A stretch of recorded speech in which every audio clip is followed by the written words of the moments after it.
ফখরুল কইছে না পশ্চিমা শক্তি বিএনপি ক্ষমতার দেখতে চায়, মনে আছে না? আবারও শোনেন। বিএনপিকে দেখতে চায় এখন আন্তর্জাতিক বিশ্ব এবং বাংলাদেশের মানুষ। আচ্ছা, আপনাদের মনে ইচ্ছা আছে না ভারত কাকে বাংলাদেশে ক্ষমতায় দেখতে চায়? আমি আজ দেখামো ভারত কাক ক্ষমতার দেখতে চায়। কোন ষড়যন্ত্র তত্ত্ব না, একেবারে ফ্যাক্ট দিয়ে দেখামো ইন্ডিয়া কাক ক্ষমতার দেখতে চায়। তাহলে আমগারে কোনটি দেখা লাগবি? যে দেখা লাগবি ইন্ডিয়া মিডিয়ায়, ইন্ডিয়ান বুদ্ধিজীবীদের কথায়, ইন্ডিয়ান পলিটিশিয়ানদের কথায়, তাদের ডিপ্লোম্যাটিক ভাষায়, আর দেখা লাগবি আন্তর্জাতিক থিঙ্ক ট্যাঙ্কের নিরপেক্ষ বক্তব্যে। আসেন দেখি ইন্ডিয়ান মিডিয়া থিঙ্ক ট্যাঙ্ক কি করছে। থিঙ্ক ট্যাঙ্কি শুনলে আমার আবার গুয়ের ট্যাঙ্কের কথা মনে হয়ে যায়। যাই হোক, আসেন দেখি।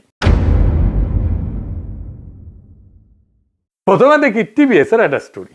মোটামুটি সবকিছু একসাথে করার চেষ্টা করেছে তারেক রহমানের দেশে আসা নিয়ে ইন্ডিয়ান মিডিয়ান নিউজ গুলো। টাইটেল দিছে Tarique Rahman's homecoming, a view from India. Tarique রহমানের দেশে ফেরা ভারতের দৃষ্টিতে। তারা বলতেছে এটা potentially game changing political moment, মানে রাজনীতির গতিপথ বদলাই দিতে পারে এমন মুহূর্ত। এখানে ওরা করছে, এটা পত্রিকা লিখেছে, ইংরেজিতে লিখেছে, ইংরেজি যেহেতু লিখেছে ঠিকই লিখেছে, তাই না? এটা বাংলা করলে বোঝা যায়। সাম্প্রতিক কিছু ইঙ্গিত থেকে বোঝা যাচ্ছে যে বিএনপি এবং ভারতের মধ্যে সতর্কভাবে সম্পর্ক পুনর্গঠনের একটা সম্ভাবনা তৈরি হয়েছে, যা দুইটা সাম্প্রতিক ঘটনার উপরে ভিত্তি করিয়া। প্রথমত উল্লেখ করা হয়েছে যে ডিসেম্বরের শুরুতে ভারতের প্রধানমন্ত্রী নরেন্দ্র মোদী খালেদা জিয়ার অবনতিশীল স্বাস্থ্যের বিষয়ে উদ্বেগ প্রকাশ করেন এবং সব ধরনের সহায়তা দেওয়ার প্রস্তাব দেন।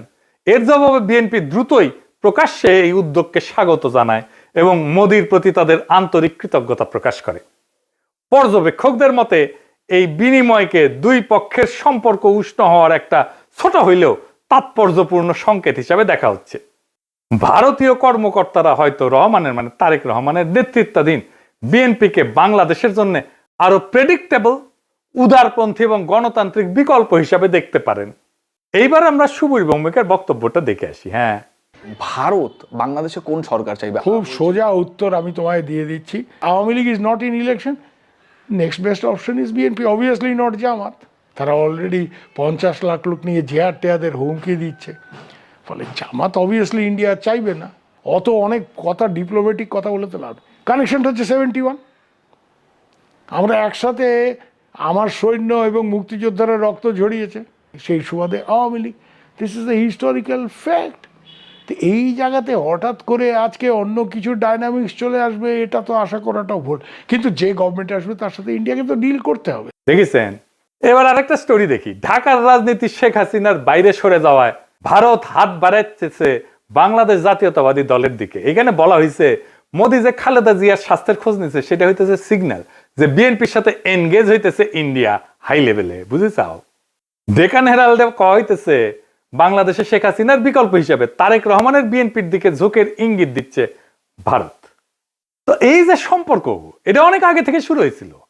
এইটা ইন্ডিয়ান ফরেন মিনিস্ট্রির ব্রিফিং এ একটা প্রশ্ন ওঠে, একজন জার্নালিস্ট এটা প্রশ্ন করে।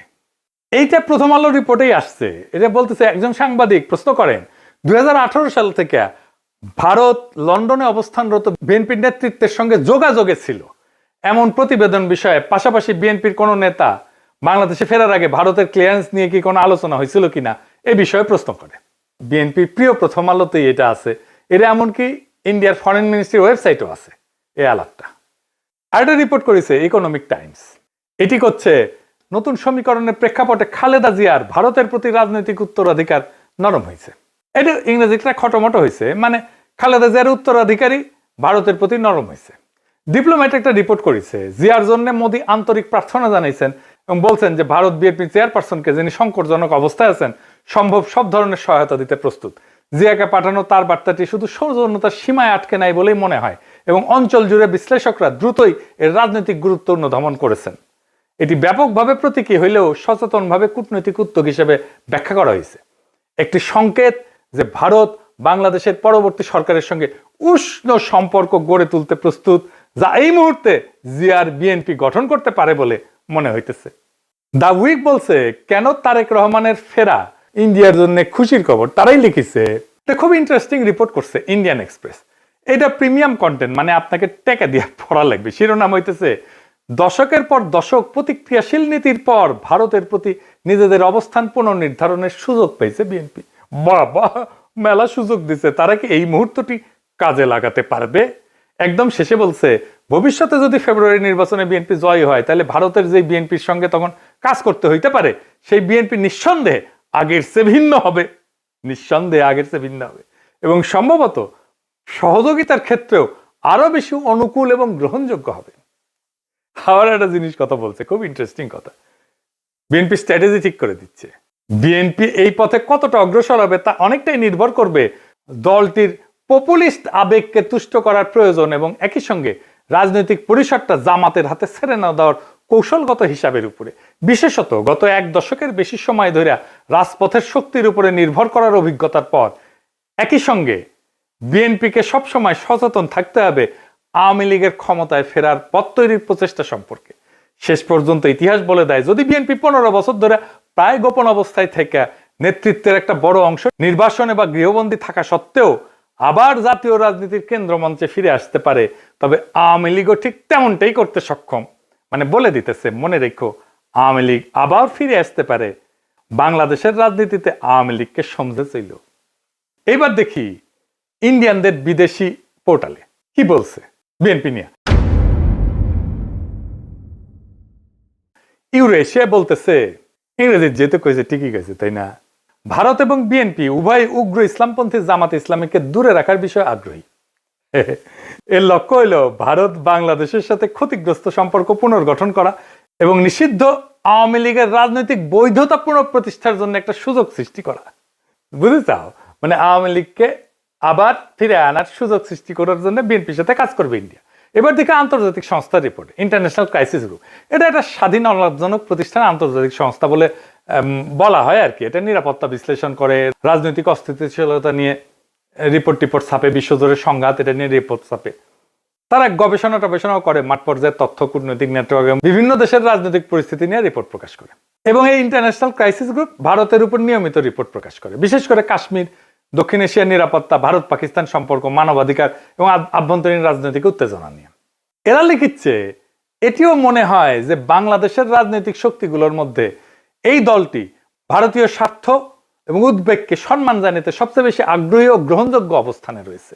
অতীতে দলটিকে প্রায় ভারত বিরোধী হিসেবে দেখা হইলেও সাম্প্রতিক সময়ে তারা নিজেদের অবস্থান সংযত করার উদ্যোগ নিছে, জামাতে ইসলামের সঙ্গে দূরত্ব সৃষ্টি করছে এবং আওয়ামী লীগ যে ধর্মনিরপেক্ষ রাজনৈতিক পরিসরটি আগে দখলে রেখেছিল তার একটি অংশ দখলের দিকে অগ্রসর হয়েছে। বুঝছাও?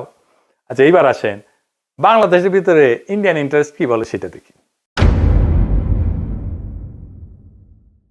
বাংলাদেশে কারা ভারতের স্বার্থ রক্ষাকারী? বাংলাদেশের দুইটা পত্রিকা মূলত ভারতের স্বার্থ রক্ষাকারী, বন্দের আলো আর দিল্লি স্টার। এরা এখন তো বিএনপির ক্ষমতা আসার কথা বলতেছে, বিএনপির গুণগান এমন ভাবে গাইতেছে যে মনে হইতেছে এটার মালিক এখন বিএনপি। এরা যাকে ক্ষমতায় দেখতে চাইবে মনে রাখবেন ইন্ডিয়া তাদের ক্ষমতায় দেখতে চাইতেছে। আপনারা দেখবেন প্রথম আলো, দিল্লি স্টার ক্রমাগত বিএনপির নেতাদের, বুদ্ধিজীবীদের লেখা ছাপতেছে। আপনি দেখতে থাকবেন, এরপরে শুরু হবে যারা এতদিন আওয়ামী লীগের পক্ষে লিখতো, সোহরাব হোসেন, টোহরাব হোসেন ইত্যাদি। মিজানুর রহমান তো মারা গেছে, সে থাকলে আর সেও লেখা শুরু করতো। তারা প্রথম আলোতে বিএনপির পক্ষে লিখতো। তাই প্রথম আলো, ডেইলি স্টার ভারতের রাজনৈতিক অবস্থানের এটা লিটমাস টেস্ট। জানেন তো লিটমাস টেস্ট এটা কেমিস্ট্রির কথা, ক্ষার আর অম্ল চেনে আর কি, এটা কাগজ দিয়া। তাহলে এখন মনে হইতেছে প্রথম আলো, দিল্লি স্টার বাংলাদেশে থাকাই উচিত। এত সহজে ইন্ডিয়ার অন্দর মহলের খবর আমরা কিভাবে পাবো? ওদের কাছ থেকে যেটা পাবো সেটাই বুঝে নেবো এটা ইন্ডিয়ান খবর। আপনি দেখেন 2025 নিয়ে একটা ছবি আঁকছে প্রথম আলো, এর মধ্যে প্রথম আলো, ডেইলি স্টারে আগুন নিয়ে তো কান্নাকাটি আছে, কিন্তু সবচেয়ে উজ্জ্বল ছবিটা তারেক রহমানের। উনি ভার্চুয়াল থেকে রিয়েল হইতেছেন আর যাইতেছেন উড়িয়া ভোটের বাক্সের দিকে। পিছে তারেক রহমানের বিড়ালের ছবিও আছে। প্রফেসর ইউনূসের পাশে গরিলা দুর্মুষ পেটা করিচ্ছে, কিন্তু হাসিনার ছবিটা দাদির মতো নির্মল, কত ভালো মানুষ। এই যে প্রথম আলো, ডেইলি স্টার, এইটা যে আওয়ামী বাকশালী ইন্ডিয়ান অ্যাসেট, কোনো সন্দেহ আছে এখন? এর মধ্যে খালেদা জিয়ার প্রতি সম্মান জানাইতে ঢাকা এসেছিলেন ইন্ডিয়ার পররাষ্ট্রমন্ত্রী জয়শঙ্কর। সে অন্তর্বর্তীকালীন সরকার এবং বিএনপির কয়েকজন শীর্ষ ব্যক্তির সাথে কথা বলছেন। কি ছিল তার চাওয়া? 1 নাম্বার, দুই দেশের সম্পর্কের মধ্যে যে উত্তেজনা সৃষ্টি হয়েছে তা হ্রাস করতে হবে। 2 নাম্বার, আসন্ন জাতীয় সংসদ নির্বাচনে আওয়ামী লীগকে অংশগ্রহণের সুযোগ দিতে হবে। কি আবদার! 3 নাম্বার, আওয়ামী লীগকে নির্বাচনে অংশগ্রহণের সুযোগ দেওয়ার জন্য প্রয়োজনে 12 ফেব্রুয়ারি নির্ধারিত জাতীয় নির্বাচনের তারিখ পিছাইতে হবে। এইটা প্রফেসর ইউনূসের সরকারকে বলে গেছে। তারেক রহমানকে কি বলছে আমি জানি না, তবে অনুমান করি একই বার্তা দিছে। এই বার্তা কার জন্য? এই বার্তা অন্তর্বর্তী সরকারের জন্য এবং তাদের চোখে যারা ভবিষ্যৎ ক্ষমতা তাদের জন্য, তাদের সাথেই কথা বলছে। এখন একটা জিনিস পরিষ্কার করে বলা দরকার, বিএনপি এখানে কোনো সুজেন ফোর্স না ইন্ডিয়ার জন্য। তাকে যে পছন্দ করা হইতেছে তা কিন্তু না। বিএনপি এখানে কম্প্রোমাইজড অ্যাক্টর। তার মানে এমন একটা শক্তিতে সে রূপান্তরিত হয়েছে যারা আসলে ভারতের সাথে একটা কম্প্রোমাইজ করছে। ভারত বিএনপিকে চায় কারণ বিএনপি আদর্শিকভাবে শক্ত না, কাঠামোগতভাবে দুর্বল। যেই দল 15 বছর টিকে ছিল নির্বাসনে, মামলা হামলা গ্রেপ্তার গুনখুনে, আন্তর্জাতিক সহানুভূতিতে, আমাদের মতো ইন্ডিভিজুয়াল অ্যাক্টিভিস্টদের মরাল সাপোর্টে এবং অ্যাক্টিভিটিতে, সে দল জানে ক্ষমতায় ফেরার জন্য কোথায় নতি স্বীকার করতে হবে। সে তারেক রহমান জানে তার বাবাকে হত্যা করছে ভারত, সে জানে তার মাকে ক্ষমতাচ্যুত করছে ভারত, সে জানে তার নির্যাতনও করছে ভারত, মাজা ভেঙে দিছে ভারত, তার মাকে জেলে দিছে, ইন্ডিয়া তিলে তিলে তাকে মৃত্যুর দিকে ঠেলে দিছে। আর এটাও সে জানে সে না পারছে এটা ঠেকাইতে, না পারছে নিজেকে রক্ষা করতে। তাই এই কম্প্রোমাইজ তার শক্তি না, এটাই তার দর কষাকষির পুঁজি। দিল্লির চোখে বিএনপি মানে এমন একটা দল যাকে ম্যানেজ করা যায়, নেগোশিয়েট করা যায় যার সাথে, এবং প্রয়োজনে তাকে বদলায় ফেলা যায়। এবং বিএনপিকে ইন্ডিয়া আস্তে আস্তে বদলায় ফেলতেছে, তারে আর একটা আওয়ামী লীগ বানায় ফেলতেছে। আজ ইন্ডিয়ার বিএনপিকে দরকার, কারণ জামাত অতিরিক্ত শক্তিশালী হয়ে গেছে। কাল আওয়ামী লীগ ফিরে আসলে বিএনপি অপ্রয়োজনীয় হয়ে যাবে, কারণ ইন্ডিয়ার কাছে বাংলাদেশে কেউই অপরিহার্য না, এখানে সবাই রিপ্লেসেবল। আওয়ামী লীগ চলে গেছে, এখন ধরেছে বিএনপিকে, বিএনপি চলে যাবে আর একজনকে ধরবে। তাহলে প্রশ্নটা ভারত কাকে ক্ষমতা চায় এটা না, আসল প্রশ্ন হচ্ছে বাংলাদেশ কি আবারও একটা কম্প্রোমাইজড অ্যাক্টরকে নিজেদের ভবিষ্যৎকে লিখতে দিবে, নাকি এইবার এমন একটা রাষ্ট্র বানাইতে চাইবে যাকে ক্ষমতায় রাখতে কারো দরকার পড়ে না। ইন্ডিয়ার দরকার পড়ে না, আমেরিকার দরকার পড়ে না, চীনেরও দরকার পড়ে না, যে নিজের শক্তিতে জনতার শক্তিতে ক্ষমতায় থাকতে পারে।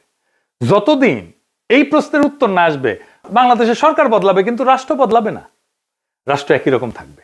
সেজন্যই দেখছেন না সংস্কার করতে চায় না বিএনপি, কারণ কম্প্রোমাইজড অ্যাক্টর দিয়ে কখনোই একটা সার্বভৌম রাষ্ট্র তৈরি হয় না, করা যায় না। ভারত কাকে চায় এটা গুরুত্বপূর্ণ না, প্রশ্ন হইতেছে ভারত যাকে চায় না সে কি টিকে থাকতে পারে কিনা। আমাদের এমন রাষ্ট্র করতে হবে, আমাদের এমন নেতা বাইছে নিতে হবে ইন্ডিয়া যাকে চায় না কিন্তু সে টিকে থাকতে পারে। ইতিহাস একটাই জিনিস দেখাইছে, দিল্লি যাকে ম্যানেজ করতে পারে সে সরকার দেশ চালায় না, সে শুধু সময় পার করে, সে শুধু সম্পদ পাচার করে, সে জনগণকে কেয়ারও করে না, জনগণের ভোটেরও দরকার পড়ে না। আজ দিল্লি যদি বিএনপির দিকে তাকায় তাহলে সেটা ভালোবাসা না, সেটা দিল্লির প্রয়োজনই।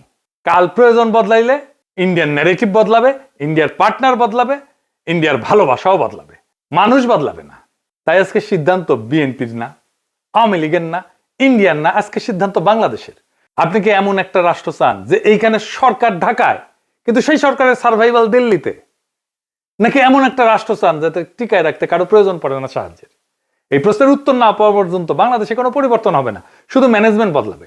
আগামী নির্বাচন এই ম্যানেজমেন্ট বদলানোর নির্বাচন না, এটা আসল পরিবর্তনের নির্বাচন, ইন্ডিয়ার বলয় থেকে বাইর হওয়ার নির্বাচন। সেই নির্বাচনে বিজয়ের লক্ষ্যে আগান। আমাদের বর্ষা বিপ্লবের অসমাপ্ত কর্তব্য সম্পাদন করতে হবে এবং আমরা এমন কাউকে ক্ষমতায় বসাবো না যাদেরকে ইন্ডিয়া পছন্দ করে, যাদেরকে প্রথম আলো পছন্দ করে, যাদেরকে দিল্লি স্টার পছন্দ করে।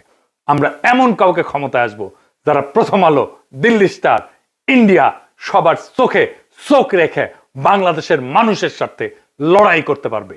ইনকিলাব জিন্দাবাদ।